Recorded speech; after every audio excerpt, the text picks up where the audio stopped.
Hello friends, అందరికీ ఉగాది శుభాకాంక్షలు. ఈరోజు వీడియోలో బూరెలు సాఫ్ట్గా అండ్ మెత్తగా రావాలి అంటే ఎలా చేయాలో చూపించబోతున్నాను. బూరెల కోసం నేనైతే 1/2 kg శనగపప్పు తీసుకొని నీట్గా వాష్ చేసుకొని ఒక 1 అవర్ పాటు నానబెట్టాను. పప్పు నానిన తర్వాత స్టవ్ ఆన్ చేసుకొని పప్పుని ఉడికించుకోవాలి. ఇందులో 1 టేబుల్ స్పూన్ ఆయిల్ వేసుకొని చక్కగా ఉడికించుకోవాలి. పప్పుని ఇలా గిన్నెలో లేదా కుక్కర్లో ఉడికించుకోవచ్చు. కుక్కర్లో ఉడికించుకుంటే కాస్త టైం అనేది సేవ్ అవుతుంది, తొందరగా అయిపోతుంది ప్రాసెస్. పప్పు ఉడికిన తర్వాత ఇలా వాటర్ డ్రైన్ చేసుకొని కాసేపు చల్లార్చుకోవాలి. పప్పు చల్లారేలోపు చక్కెర పాకం పట్టుకోవాలి.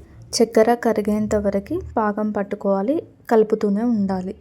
చక్కెర పాకం అయ్యేలోపు చల్లార్చి పెట్టుకున్న పప్పుని మిక్సీ పట్టుకోవాలి. మిక్సీ పట్టుకున్న పప్పు ఈ పాకంలో యాడ్ చేసుకొని ఈవెన్గా కలుపుకోవాలి, ఉండలు లేకుండా కలుపుకోవాలి. నేను ఒక 1 అవర్ ముందే మైదా పిండిని చపాతీ ముద్దలాగా కలిపి పక్కకు పెట్టుకున్నాను.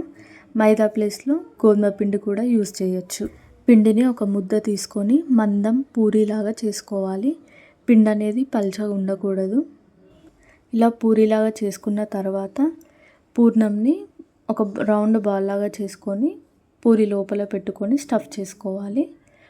పూర్ణం అనేది బయటకి కనిపించకూడదు అండ్ పిండి కూడా ఫుల్గా కవర్ చేసుకోవాలి. ఎక్స్ట్రా అనేది ఇలా తీసేసుకొని మంచిగా ప్రెస్ చేసుకోవాలి.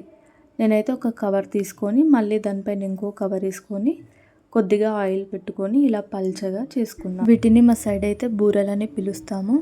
కొన్ని ప్లేసెస్లో వీటిని పోలేలు, భక్షాలు అని పిలుస్తారు. మీ సైడ్ ఏమంటారో కామెంట్ చేయండి. అండ్ బూరెలు ఎంతమందికి ఇష్టమో కూడా కామెంట్ చేయండి. ఇలా అయితే బూరెలని ప్రెస్ చేసుకోవాలి రౌండ్గా. ఇలా చేసుకున్న బూరెని స్టవ్ ఆన్ చేసుకొని ప్యాన్ పైన కొద్దిగా ఆయిల్ వేసుకొని 2 సైడ్స్ కాల్చుకోవాలి. ఆయిల్ ప్లేస్లో గీ యూస్ చేసుకోవచ్చు. గీ ఇష్టం లేని వాళ్ళు ఆయిల్తో కాల్చుకోవచ్చు. టేస్ట్ అయితే చాలా బాగుంటాయి. ఈ ప్రాసెస్లో చేసుకుంటే సాఫ్ట్గా అండ్ పల్చగా వస్తాయి. బూరెలు ఫస్ట్ టైం ట్రై చేసేవాళ్ళు ఇలా ఒకసారి ట్రై చేసి చూడండి. టేస్ట్ అయితే చాలా బాగుంటుంది. అండ్ మీ ప్లేస్లో వీటిని ఏమంటారో కామెంట్ చేయండి. Thank you for watching. Please like, share and subscribe.